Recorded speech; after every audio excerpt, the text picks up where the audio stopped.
नमस्कार, मेरा नाम है दिनेश और आप देख रहे हैं सीकर संदेश। आज हम हैं सीकर के खंडेला तहसील के कांवट गांव में। खंडेला पंचायत समिति के वार्ड नंबर 16 से पिछले दिनों पंचायत समिति के जो चुनाव लड़े उनमें विजयी हुए विष्णु बंसल के साथ आज हम हैं।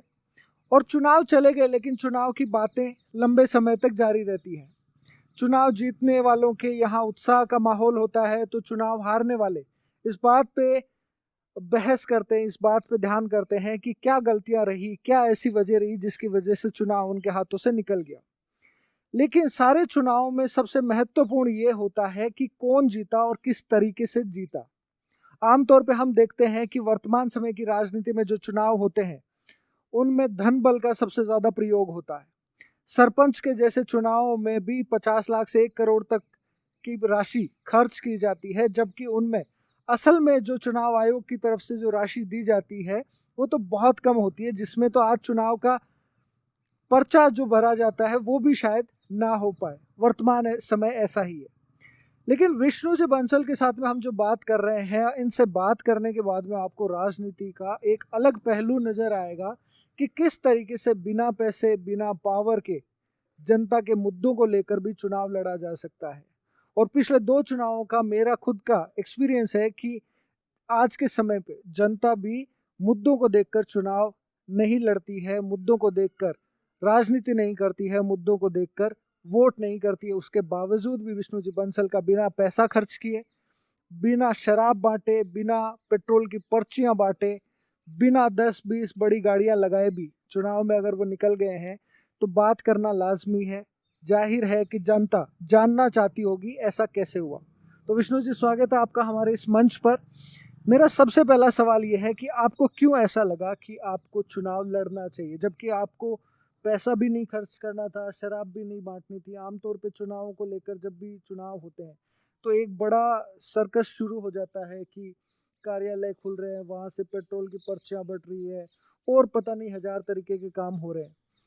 क्या आपने सोच के चुनाव लड़ा? सर्वप्रथम तो मैं सीकर संदेश की समस्त टीम को बहुत बहुत धन्यवाद देता हूं कि आप हमारे छोटे से गांव में पधारे, और इस गांव की जनता की तरफ से आपका आभार व्यक्त करता हूं कि आपने हमारे इस चुनावी जो भी रिजल्ट निकला, सुनने में आ रहा है कि पूरे सीकर जिले में ये ऐतिहासिक रहा है, और इसके लिए आप यहाँ पधारे, आपका बहुत बहुत स्वागत है। रही बात चुनाव लड़ने की, तो देखिए मैं एक साधारण सा, बिना कोई पारिवारिक राजनीतिक बैकग्राउंड नहीं था मेरा, और कोई बहुत बड़ा पैसा भी नहीं था, आर्थिक रूप से सक्षम भी नहीं हूँ। एक बस विचार था कि पिछले 5-6 सालों से मैं अपने गांव की जो बेसिक समस्याएं हैं उनको उठाने की कोशिश करता है।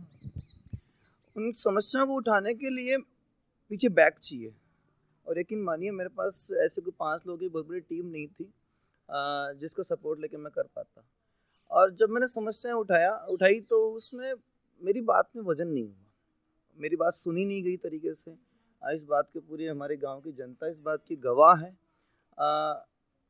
तो जब बात में वजन नहीं था, मेरे पास बैक नहीं थी, तो मजबूरन हमें, क्योंकि सिस्टम जब हमारी बात नहीं मानता तो हमें सिस्टम में उतरना पड़ता है। तो हमने सोचा बाहर से जब हम तंत्र को टक्कर नहीं दे पाए तो तंत्र में उतरना पड़ेगा, और इसलिए हमें ये बेस्ट लगा कि क्यों ना एक एक्सपेरिमेंट किया जाए।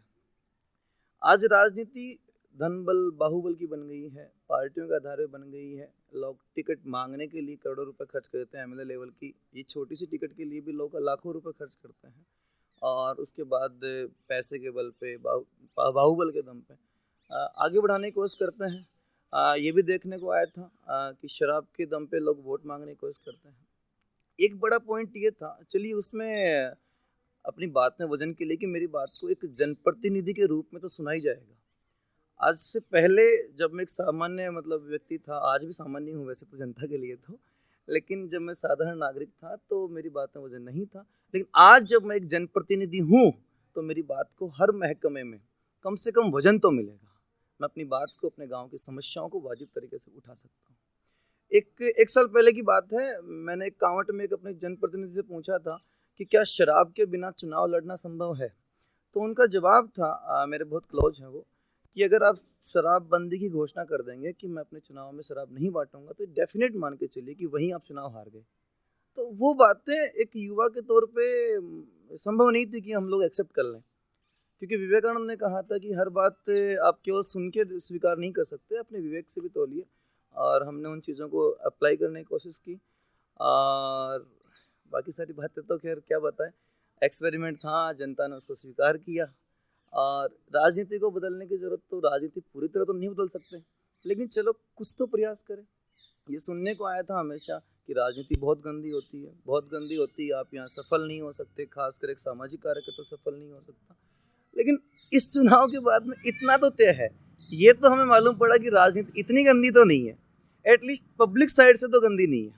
जो इस चुनाव में आपने देखा है, पब्लिक साइड से तो गंदी नहीं है। बाद में तंत्र क्या करता है इसका मुझे भी नहीं पता, मैं तंत्र में शामिल हो रहा हूँ, मैं अपना बेहतरीन प्रयास करने की कोशिश करूँगा। लेकिन ये भी कहा जाता है कि जब आप राजनीति में उतरते हैं, जब आप राजनीति के हो जाते हैं, तो वो राजनीति आपको भी बदल देती है। हो सकता है आने वाले समय में आप भी उस राजनीति के शिकार हो जाएं, या आपको भी वो राजनीति वाला जो माहौल है वो इतना जच जाए, रम बस जाए, क्योंकि पावर जो है, राजनीति के साथ पावर आता है। जब आप कहीं भी सफल हो जाते हैं किसी भी चुनाव में, वो पावर फिर आपको ले बैठता है। तो कहीं ऐसा तो नहीं होगा कि आने वाले समय में आप भी राजनीति के साथ हो जाएंगे, और जो आमतौर पे जो जनप्रतिनिधि नेता होते हैं वो विकास की बातें, काम की बातों को पीछे छोड़ के वो सिर्फ एक राजनीति ऊपरी स्तर पे ही रह जाती है आम जनता के लिए, तो वैसा तो नहीं हो जाएगा? देखिए, इसमें दो बातें हैं, दो कारण बताना चाहूँगा। कि पहली बात तो आज तो मैं मान लीजिए एक छोटे से पद पे आ गए, वो बहुत बड़ा पद नहीं है पंचायत समिति मेंबर, लेकिन जब मैं पद पे नहीं था तो भी मैंने कांवट की समस्याओं को उठाने की भरपूर कोशिश करी, और उन समस्याओं को सही मंच पे सही तरीके से सही व्यक्ति के सामने उठाने के लिए मैं मैदान में आया हूँ। ठीक है, जाहिर से है मेरा मकसद सबको समझ में आ रहा है, और उसी बात के लिए जनता ने मुझे मैंडेट दिया है। अब रही बात बदलने की, तो सब एक बात है कि मेरे जो भी करीबी लोग हैं या मेरा गांव जो इस बात को जानता है कि मैंने गरीबी देखी है, मैं गरीब का दर्द जानता हूँ, मुझे ये पता है कि बेसिक समस्याओं से गुजर के निकला हूँ मैं, तो उनका दर्द मुझे अच्छी तरह से पता है। और मैं ये भी चाहूँगा कि आने वाले समय में मेरे अन्य साथियों को ये चीज़ फेस नहीं करनी पड़े। और हमने इग्नोरेंस भी देखा है कि यूथ को कैसे इग्नोर किया जाता है, तो मैं ये भी नहीं चाहूँगा कि केवल एक जो एक्सपेरिमेंट है, एक एजुकेटेड होते हुए जो एक्सपेरिमेंट हम लोगों ने किया है, वो एक्सपेरिमेंट विफल हो जाए। केवल सत्ता प्राप्ति हमारा लक्ष्य नहीं है, हम ये चाहते हैं कि वाजिब परिवर्तन आए, बेसिक फंडामेंटल में जो परिवर्तन है, लोगों की सोच में परिवर्तन आना चाहिए। और यकीन मानिए, इतना विश्वास मैं दिलाता हूँ कि ऐसा परिवर्तन कभी नहीं आएगा कि मैं खुद उस रंग में बदल जाऊँ। थोड़ा बहुत संभव है, थोड़ा बहुत संभव है, लेकिन उस तरीके से जो राजनीति वर्तमान में चल रही है उतने परिवर्तन नहीं आएंगे, ये तो मैं वादा ही कर सकता हूँ। बाकी तो 4 साल बाद, जब आप 4 या 5 साल बाद मेरा कार्यकाल पूरा होगा, तो मैं आपको फिर से इनवाइट करूँगा कि आप एक और इंटरव्यू के लिए आएँ, और अपनी इस बात को याद रखिएगा कि मैंने जो जवाब दिया था उस पर खरा उतरा हूँ, या वास्तव में आपने जो डाउट रखा है वो सही हुआ। बिल्कुल, आपने जैसे कांवट में काम की बात करी, आपने जनप्रतिनिधियों की बात करी, तो कांवट से आपके खंडेला से पहले भी विधायक हुए हैं यहाँ पे। किसी कार्यक्रम में कभी कोई आया भी होगा, मंत्री भी आए होंगे, या यहाँ के मुद्दों को लेकर आप भी जब भी जनप्रतिनिधियों के पास गए तो आपके किस तरह के अनुभव रहे? आपने कहा कि आपने कांवट की समस्याओं को हमेशा एक बड़ा मंच देने की कोशिश करी है, बड़े मंच पर रखने की कोशिश करी है, तो उनमें आप कितना सफल हुए? देखिए, ऐसा है, ये शुरुआत थी आज से 5 साल पहले, विगत जो पंचायत समिति चुनाव हुए थे, उसमें हमने ये कोशिश करी थी कि तत्कालीन जो विधायक थे हमारे, श्रीमान बंशीधर जी बाजवा साहब, और सैनिक कल्याण बोर्ड के अध्यक्ष थे श्रीमान प्रेम सिंह जी बाजवा साहब, ये आए थे। और उस समय देवयोग से ऐसा था कि मतलब स्वतः प्रेरणा मिली कि नहीं, हमें अपने कांवट के कुछ मुद्दों को तो रखना ही चाहिए। वहाँ से हमने शुरुआत करी, और जनता ने थोड़ा सा मुझे जो है ना एक्सेप्ट किया कि हाँ, ये मुद्दे उठाता है। मैंने बहुत सी समस्याएं उठाने की कोशिश करी थी। हमारे यहाँ रेलवे स्टेशन पे FOB नहीं है, पटरियाँ पार करनी पड़ती हैं। 90% पब्लिक इस तरफ से, कांवट की तरफ से जाती है, लेकिन गेट है दूसरे गांव की तरफ से, और वो जाना पॉसिबल नहीं था। उसके लिए मुद्दा उठाया था हमने। हमारे मेन मार्केट में भी थोड़ा पार्किंग वगैरह की समस्या थी, उसको उठाया था। और स्कूल्स की भी जो समस्याएं थी, मेरा गाँव जानता है इस बात को, तो उन समस्याओं को जब हमने उठाया तो तंत्र की तरफ से हमें कोई बड़ा सहयोग नहीं मिला। फिर कुछ समय बाद CHC की जो नए भवन का जो उद्घाटन था, उसमें तत्कालीन चिकित्सा मंत्री श्रीमान राजेंद्र राठौड़ साहब आए थे, और उस समय हमें बहुत ही विकट जो है अनुभव का सामना करना पड़ा। वो शायद मेरे जीवन का एक बहुत बड़ा माइलस्टोन साबित हुआ मेरे लिए, कि जिसके कारण मैं यहाँ पे हूँ। उस दिन जब हमने अपने गांव की समस्याओं को रिप्रेजेंट करने की कोशिश करी, तो शासन के द्वारा हमारे साथ जो दुर्व्यवहार किया गया उसके प्रत्यक्षदर्शी हमारे गांव वाले हैं, कि हमें शासन द्वारा पुलिस के माध्यम से उठवा लिया गया। ठीक है, और हमें एक तरीके से पागल करार देने की कोशिश की गई। लेकिन ये तो मेरे गांव की जनता थी, मेरे जो लोग थे, उन्होंने उस चीज़ को माना कि नहीं, ये बंदा वास्तव में समस्या रखने गया है। और आज भी यकीन मानिएगा, मेरे जो गांव के लोग हैं उस चीज़ को भूले नहीं है, और ये उस चीज़ को ही रिप्रेजेंट किया है इन चुनाव में उन्होंने, कि इस बंदे को बोलना है और बोलने का मौका देना चाहिए। ठीक है, तो ऐसे बहुत से अनुभव रहे मेरे। हम लोग तो एक एमएलए साहब के गए, वर्तमान एमएलए साहब के पास एक समस्या लेके गए थे, हमारे नीमका थाना रोड पे जो घुमाव बना है, उसकी समस्या ले गए। तो हमें ये भी देखने को मिला कि एक एमएलए एक साधारण आदमी को छोड़िए, जो हमारे गांव में जो मुख्य कट्टर लोग हैं उनकी बात पे ध्यान नहीं देते। ठीक है, तो ऐसे अनुभव हमारे रहे, और मैं उम्मीद करता हूँ ऊपर बैठे जनप्रतिनिधियों से कि अब जब मैं एक स्थानीय जनप्रतिनिधि हूँ तो मेरी बात को वजन देते हुए एटलीस्ट सुना जाएगा।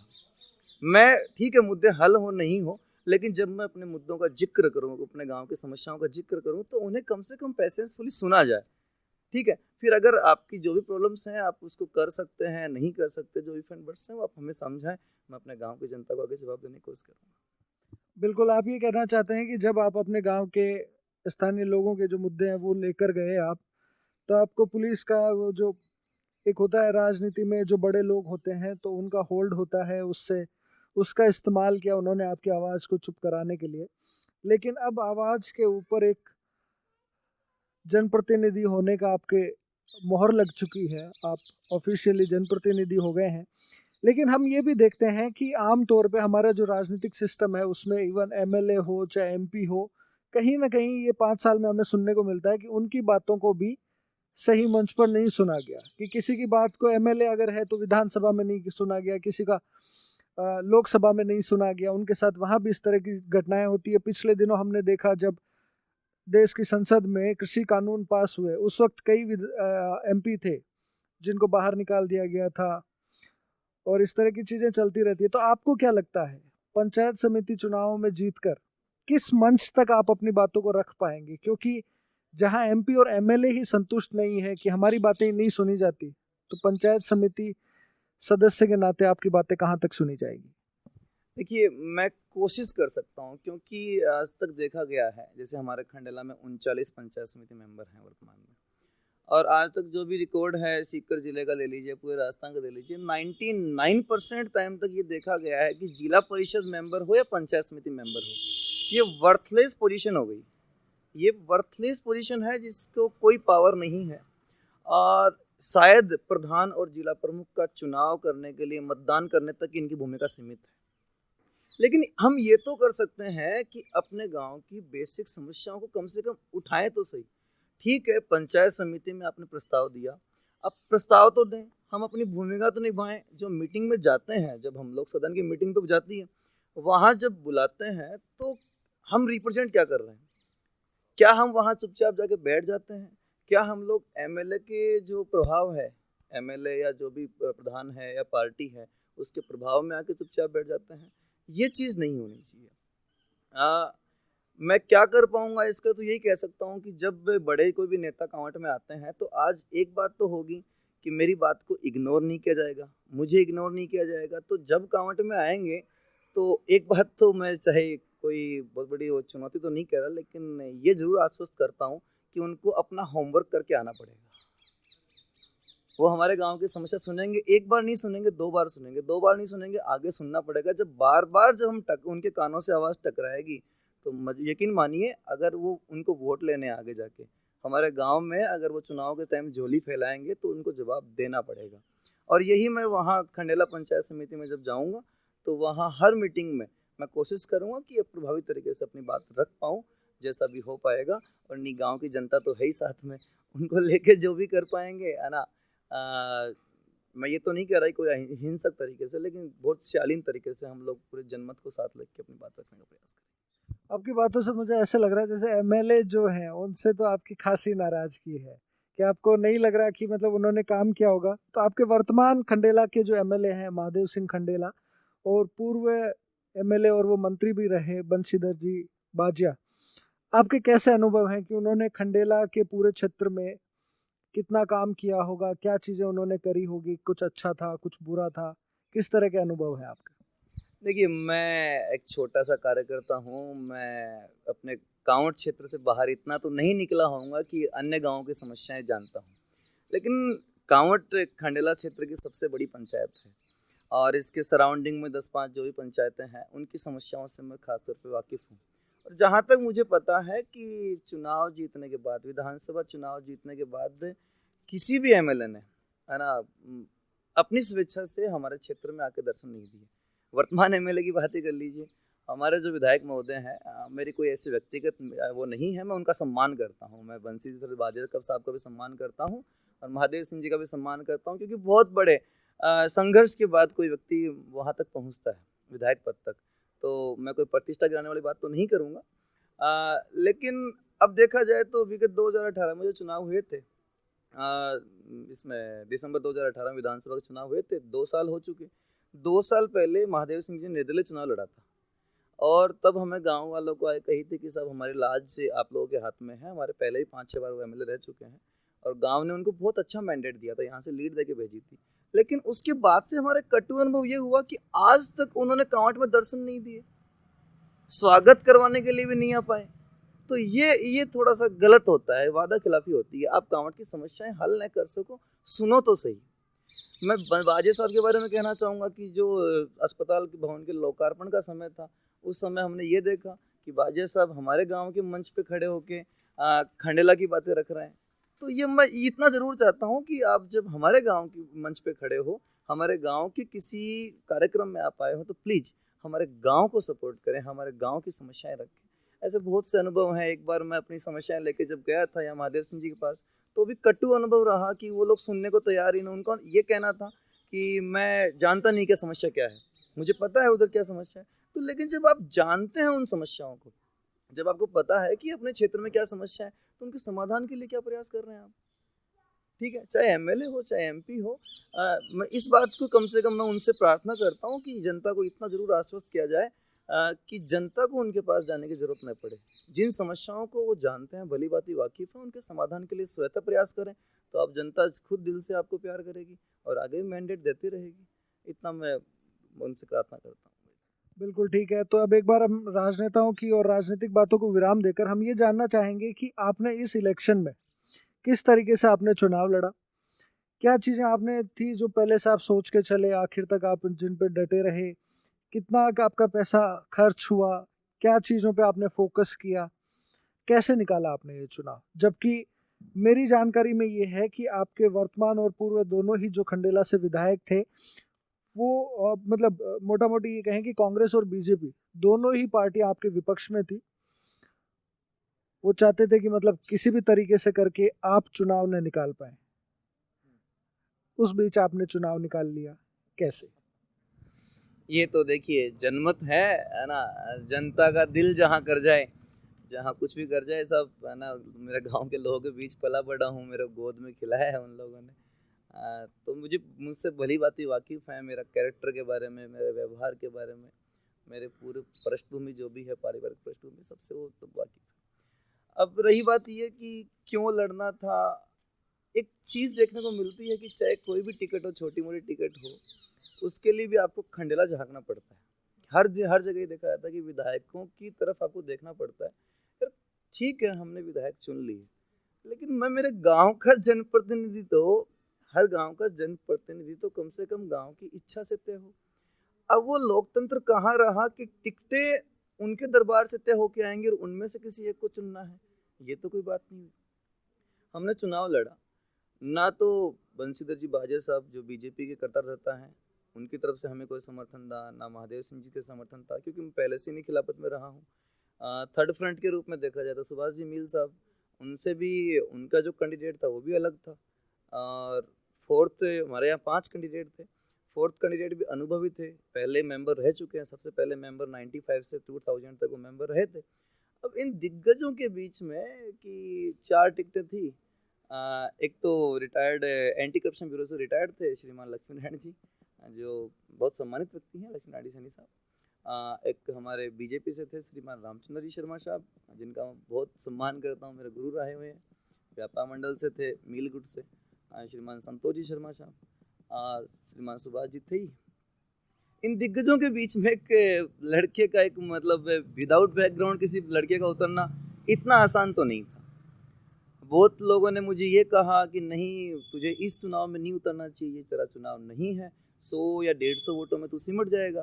अब मैं क्या करता, मोरल डाउन करवाने की पोजीशन खूब की गई, लेकिन कहीं ना कहीं मतलब मेरे जो भी मैं पहले लिटरेचर पढ़ता आया हूँ या लोगों से मिलता आया हूँ, कुछ अपनों का मोटिवेशन था कि नहीं, तुझे फाइट करना चाहिए।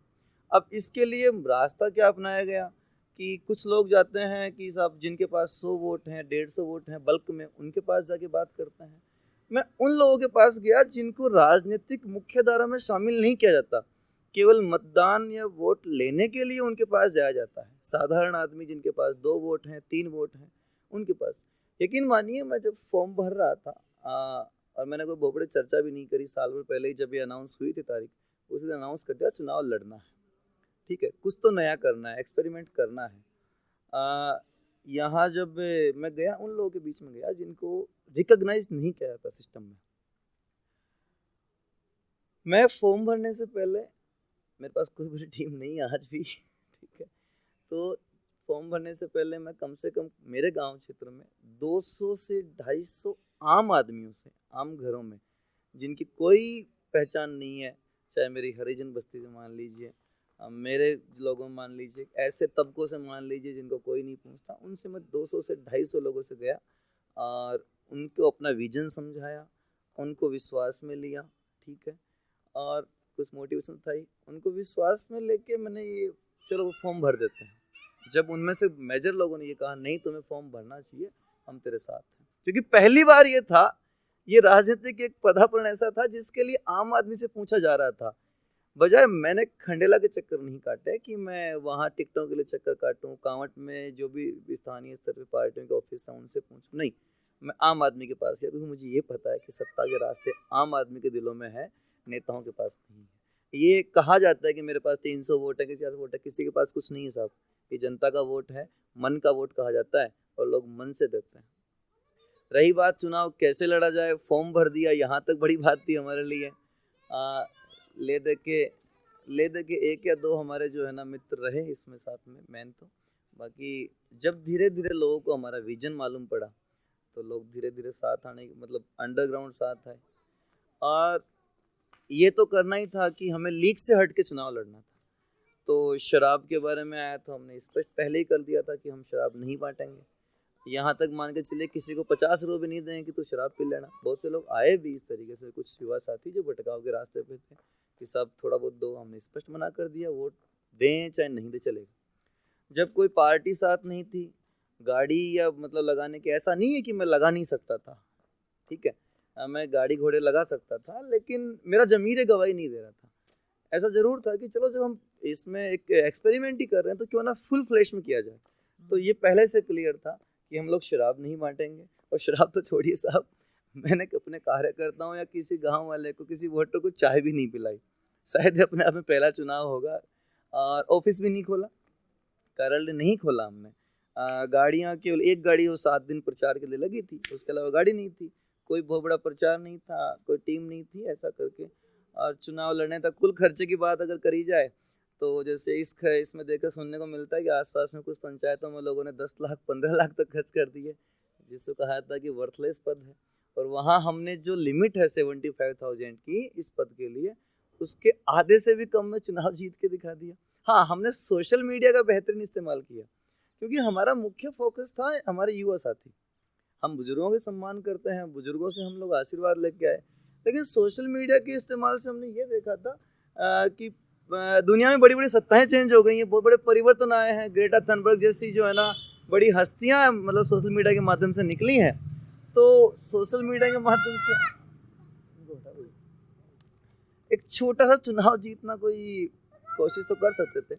हमने फेसबुक लाइव का इस्तेमाल किया, उसमें अपने मुद्दे रखे, क्योंकि कोरोना काल में एक लाइव सभा करना पॉसिबल नहीं था। आम आदमी के लिए कि हम लोग मंच से संचालन करते, पॉसिबल नहीं था। तो हमने सोशल मीडिया के माध्यम से जनमत में युवा साथियों के बीच में अपने विजन पेश किए। और दूसरी बात, ऐसा नहीं है केवल सोशल मीडिया के माध्यम से ही सब कुछ हुआ, हम डोर टू डोर गए, हर घर में गए, चाहे वो महिला हो, पुरुष हो, वृद्ध हो, उनको उन्हीं की भाषा में अपना विजन समझाया, मुझे क्या करना है, मैं चुनाव क्यों लड़ रहा हूँ, क्यों औरों से अलग हूँ, ठीक है, ये समझाया। और यकीन मानिए कि आज जनता बहुत कुछ उम्मीद ऐसी लगा चुकी है कि जैसे ये मेरे लिए अपने आप में एक एमएलए का चुनाव था साहब, औरों के लिए पंचायत समिति का होगा। और बहुत मेहनत करनी पड़ी। और एक बात तो जरूर हो गई, मेरे कोई भी युवा साथी आज के बाद ये जरूर सोच सकता है कि अगर विष्णु बंसल कर सकता है तो हम भी चुनाव लड़ सकते हैं। उसके लिए उन्हें किसी एमएलए, सरपंच, किसी के पास जाने की जरूरत नहीं है। जनता के पास जाइए, अपना विजन रखिए, हर युवा साथी सफल हो सकता है, कोशिश करें तो। ये था और बहुत अलग रहा ये। और मुझे ऐसा उम्मीद, देखिए ये तो ज़रूर था, मैं कहना चाहूँगा कि शुरू में हमें ये उम्मीद ज़रूर थी कि मैंने लोगों से जाकर कहा था कि ठीक है, पद मिले ना मिले, मैं बोलना चाहता हूँ किसी मंच पे, किसी भी प्लेटफॉर्म पे बोलना चाहता हूँ, मुझे बैक चाहिए। आप मुझे केवल बैक दें, ठीक है, मुझे अच्छा सपोर्ट करें, जीत आर अपनी जगह पे है।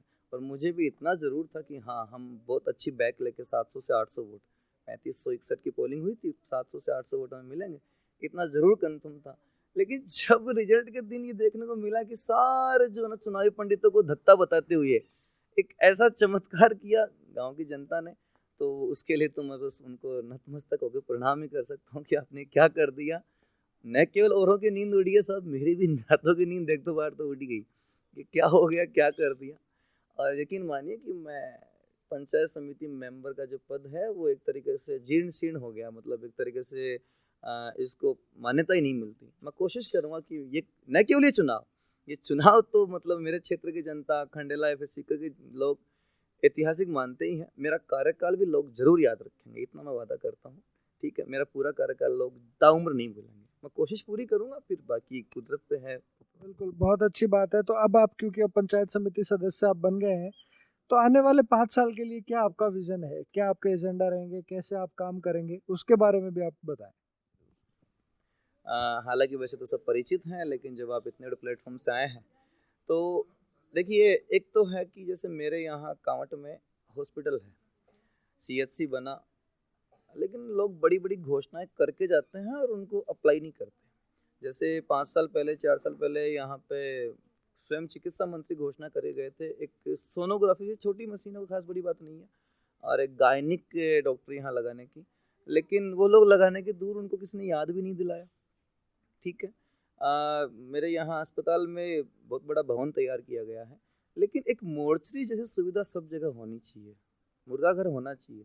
हमारे यहाँ मुर्दा घर से जो पहले गाड़ियों के लिए गैराज जरूरी समझा गया, ठीक है। मैं मेरी पूरी कोशिश करूँगा कि हमारे गांव के जो भी मृत, जो मतलब हमारे अपने परिजन हैं, उनकी लाश का यदि पोस्टमार्टम आवश्यक हो तो गांव से दूर नहीं जाना पड़े, वो यहीं हो। अब उसके लिए अगर साधारण शालीन तरीके से तंत्र मानता है तो ठीक है, नहीं, गांव की जनता जिंदाबाद वो करेगी अपना काम। तो इसके अलावा देखा जाए तो मेरे गांव में बहुत बड़ा मैदान है स्पोर्ट्स का। हमारे गांव के आसपास एक ढाणी डेरा वाली है, कभी आप अगर उधर विजिट करें तो ये मान के चलेगा सीकर में सबसे बेस्ट स्पोर्ट्स मैदान है वो, जो जनता ने अपने विवेक से, अपने ही सहयोग से तैयार किया। तो हम लोग यहाँ कोशिश कर रहे हैं कि हमारा जो खेल मैदान खाली पड़ा है, बेकार पड़ा है, उसको हम लोग सही तरीके से डेवलप कर पाए। और भले ही तंत्र साथ न दे, कोई बात नहीं, हम लोग सार्वजनिक रूप से चंदा एकत्रित करते हुए युवा साथियों के सहयोग से हम लोग कर लेंगे, कोशिश जरूर करेंगे। क्यों? क्योंकि हमें देखने को मिलता है कि पिछले कुछ दिनों से रोड एक्सीडेंट्स में हमारे बहुत से युवा साथी मारे जाते हैं। हमारे गाँव में नहीं हुआ, लेकिन वहाँ हमारे पास में थोई है, वहाँ अर्ली मॉर्निंग एक फौज की तैयारी करने वाला मेरा युवा साथी मौत का शिकार हुआ एक्सीडेंट में। और हम ये चाहेंगे कि हमारा कोई युवा साथी ऐसा दुर्दिन बर्दाश्त न करे, किसी परिवार पे ऐसे संकट नहीं आए, तो उस स्पोर्ट्स मैदान को हम लोग सही करवाएंगे। हमारे स्कूल्स में बेसिक फैसिलिटीज ठीक ठाक तो है, पिछले कुछ दिनों में सुधार तो हुआ है वक्त के अनुसार, लेकिन आज भी जैसे हमारे यहाँ गर्ल्स स्कूल है, वहाँ आर्ट्स फैकल्टी है ओनली, साइंस फैकल्टी भी होनी चाहिए, मानते हैं, लेकिन अब आर्ट्स में भी ऑप्शंस नहीं देते आप। 3 सब्जेक्ट फिक्स हैं, उन्हीं में से बच्चों को पढ़ना पड़ता है मजबूर होकर। सब हर बच्चा प्राइवेट स्कूल में नहीं पढ़ सकता, अफोर्ड नहीं कर सकता, तो कोशिश की जाए कि सरकारी स्कूल्स का लेवल हम लोग रेज करें, ठीक है। और भी जल से संबंधित समस्या हो गई, सड़कों पे देखें आप, यहाँ नीम का थाना रोड पे एक कट लगाया गया है, रातों रात तंत्र के द्वारा उसको घुमा दिया गया। और हमने आवाज़ भी उठाने की कोशिश करी, हमें उस टाइम लीपापोती कर दी गई है ना। तत्कालीन तहसीलदार ने, वर्तमान में भी हैं, उन्होंने हमें ये आश्वासन दिया कि जल्दी वो रोड वापस बन जाएगी, लेकिन नहीं बन पाई आज तक। आज 1 साल हो गए, बहुत सी दुर्घटनाएं हुई हैं। जिस स्थान पे कभी 50 साल में कोई एक्सीडेंट नहीं हुआ, उसे एक्सीडेंटल पॉइंट बता दिया गया। और वर्तमान में जब टर्न उसको डाइवर्ट किया गया है, उसके बाद बहुत सी एक्सीडेंट हम लोग फेस कर रहे हैं। हम कोशिश करेंगे कि उसको भी हम लोग सही तरीके से जो है ना वापस शुरू करवा पाएँ। और एक तरीके देखा जाए तो आज देखिए, हमारा कांवड़ सबसे बड़ी पंचायत है खंडला क्षेत्र की, लेकिन जो भी जो सुविधाएं आई, गवर्नमेंट ऑफिशियल्स आए, या फिर इंग्लिश मीडियम स्कूल हो गई, या फिर कन्या महाविद्यालय हो गया, बहुत सी सुविधाएं एक छोटे से गांव में, मैं किसी गांव के खिलाफ में नहीं हूँ, सब जगह डेवलपमेंट होना चाहिए, लेकिन वो डेवलपमेंट सही जगह पे हो तो मेरे ख्याल से सबको बेनिफिट मिलता है। अब हमारे वर्तमान विधायक महोदय, जो पहले अपने पिछले कार्यकाल में कन्या महाविद्यालय जो हमारे गांव में खुलना चाहिए था, और वो अपने वहाँ पे लेके गए, अपने छोटे से गांव में लेके गए, तो हमारे गांव में सर 4000 गर्ल्स, मेरी बहनें आज कॉलेज में पढ़ती है, प्राइवेट कॉलेजेस में। अगर यहाँ गवर्नमेंट कॉलेज होता तो आज जहाँ वहाँ केवल 350 महिला मतलब बालिकाएं पढ़ रही हैं, यहाँ होता तो कम से कम हजारों बालिकाओं को जो है मैंने उसमें फ़ायदा पहुँचता। और वो जो बालिकाएं वहाँ जा रही, वो भी यहाँ आना संभव होता, क्योंकि ट्रांसपोर्टेशन की बेहतरीन फैसिलिटी जो कांवट आने के लिए है, वो छोटे से गाँव के लिए पॉसिबल नहीं है। आप गांव का डेवलपमेंट करवाएं, लेकिन ऐसा नहीं कि हर चीज़ अपने ही गांव में ले जाकर डाल दी, तो वो तो वही कहावत हो गई कि अंधा बांटे रेवड़ी फिर अपने को दे। ऐसा पॉसिबल नहीं है। हम लोग आवाज़ उठाएंगे। अभी देखा जाए तो इंग्लिश मीडियम स्कूल भी वो अपने गांव में ले गए। सुनने में आया कि कस्तूरबा गांधी जो बालिका वो विद्यालय होता है, वो भी अपने वहाँ ले गए। ऐसा हर चीज़ अपने गांव में लेके जाना। सर, आप किसी एक गांव के सरपंच नहीं हो, आप संपूर्ण खंडला क्षेत्र के विधायक हो, तो प्लीज़ ये कोशिश करें कि हर जगह छोटा छोटा काम हो, ठीक है। हमारे यहाँ बिजली विभाग की लापरवाही देखने को मिलती है कि बहुत से सड़कें, जैसे आज आपने अखबार में देखा होगा कि एक जगह जयपुर में या कहाँ पे वो तार टूट के गिर गया और हमारी एक बहन जल के मर गई, ठीक है। तो क्या कांवट में ऐसा नहीं हो सकता? बहुत जगह तार देखने को मिलते हैं कि व्यक्ति 7 फीट से नीचे वो तार झूल रहे हैं। अचानक से जिस दिन कोई दुर्घटना का शिकार होगा, उस दिन तंत्र जाएगा। उससे बेटर है कि पहले जगह जाए। उसके लिए कोई बहुत बड़ा बजट थोड़ी पारित करवाना है। ऐसे बहुत से मतलब काम है। हमारे सड़कों पे देख लीजिए, आज तंत्र छोटी समस्याओं को फोकस नहीं करता, लेकिन छोटी समस्याएं कल को जाके विकराल रूप धारण करती है। हाँ, मैंने वादा किया है मेरे गांव के युवा साथियों से कि मेरे जो सड़कों के गड्ढे हैं, ठीक है, जो बहुत बड़ी दुर्घटना का शिकार मतलब हम युवा साथी बन सकते हैं उनके कारण से। अचानक से बाइक स्लिप हो गई, सामने से कोई बस आ गई, या बाइक से कोई ऐसा दुर्घटना हो गई, उसमें जान जाए, उससे बेटर है कि हम लोग अपने तरफ प्रयास करेंगे कि उन सड़कों के गड्ढों को, ठीक है, तंत्र भरे नहीं भरे, हम लोग सार्वजनिक रूप से चंदा एकत्रीकरण के माध्यम से छोटा सा काम है वो करवाएंगे। और सर, ड्रेनेज सिस्टम हमारे गांव में देखा जाता है कि बहुत से रोड पे जो है ना, पानी बहुत बेतरतीब तरीके से बहता है, कारण ड्रेनेज सिस्टम प्रॉपर नहीं है। यहाँ पे एक और देखा गया, अभी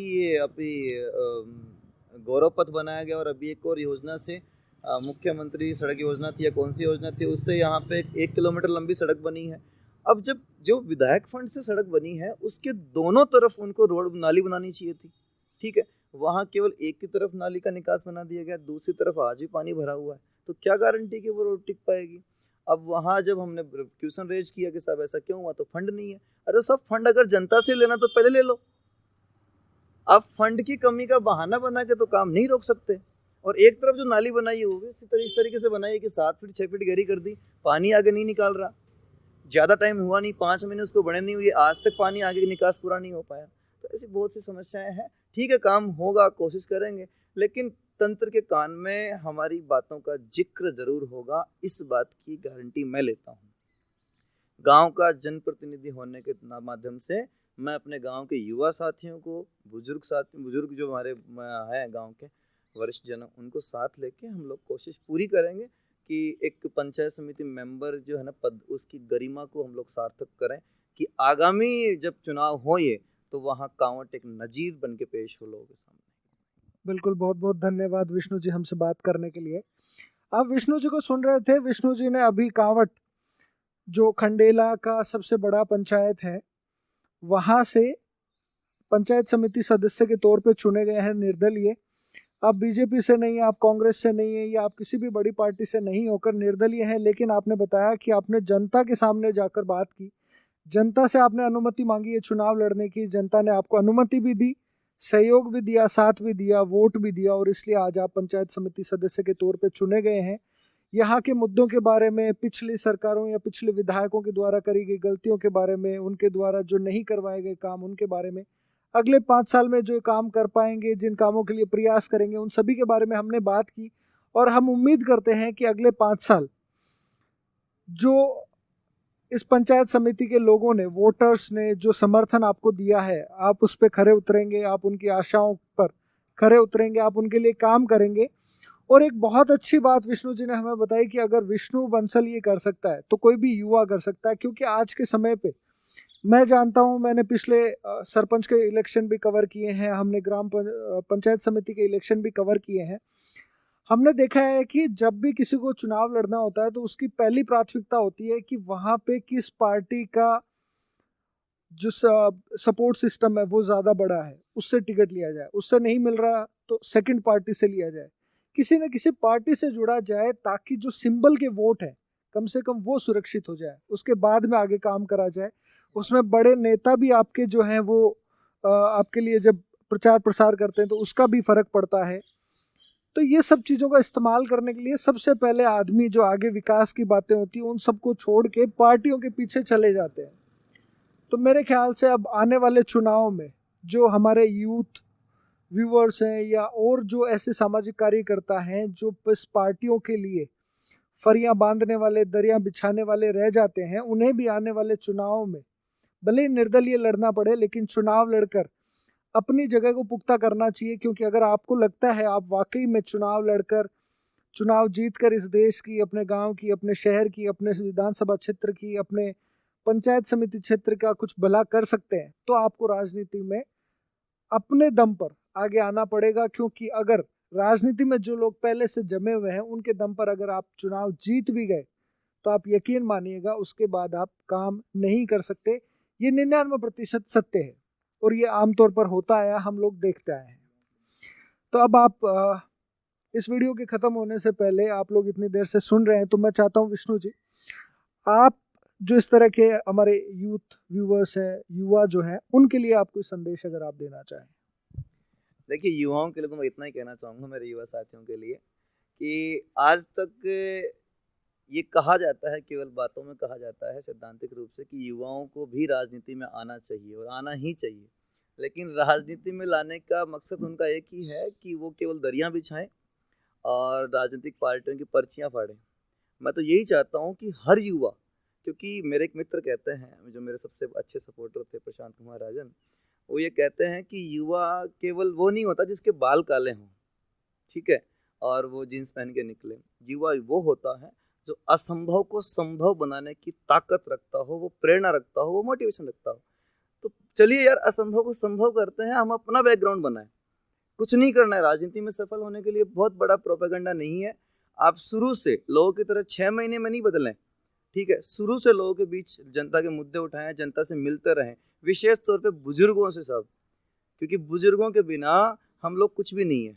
हम अपने वरिष्ठों का सम्मान करें, ठीक है, बिना जड़ के कभी फुलवारियाँ नहीं खिला करती।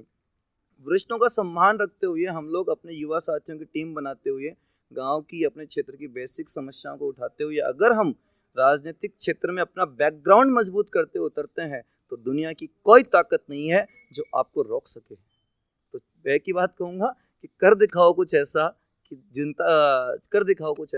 कि दुनिया करना चाहे आपके जैसा। धन्यवाद जी, बहुत बहुत धन्यवाद इस वीडियो को देखने के लिए। और जब मुद्दों की बात चल रही है तो आप इस बात को न भूलिएगा कि आपके गांव के आसपास में, आपके शहर में अगर कोई भी ऐसा मुद्दा हो जिसे आप चाहते हैं कि प्रशासन तक, जनप्रतिनिधियों तक पहुंचाया जाए, तो सीकर संदेश से आप जरूर संपर्क कर सकते हैं। सीकर संदेश आपके गांव, आपके शहर पहुंचेगा और आपके जो भी स्थानीय मुद्दे हैं उन्हें सीकर संदेश के माध्यम से जनप्रतिनिधियों तक पहुंचाया जाएगा। बहुत बहुत धन्यवाद।